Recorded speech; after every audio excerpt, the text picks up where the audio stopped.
Hello, in this video we're gonna check if there's a dual SIM slot on Motorola Moto G54 Power.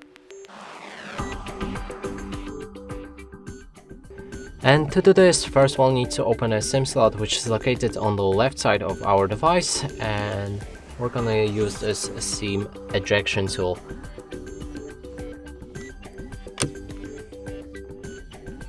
Then when it's out, we can see one SIM slot right here, and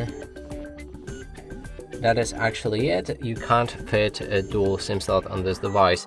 So let's try actually placing one SIM card right here, but yep, it doesn't fit. So this means this device only has one SIM slot. And that's it for this video. Hope you like it. Please consider subscribing to our channel, leave a like and a comment below.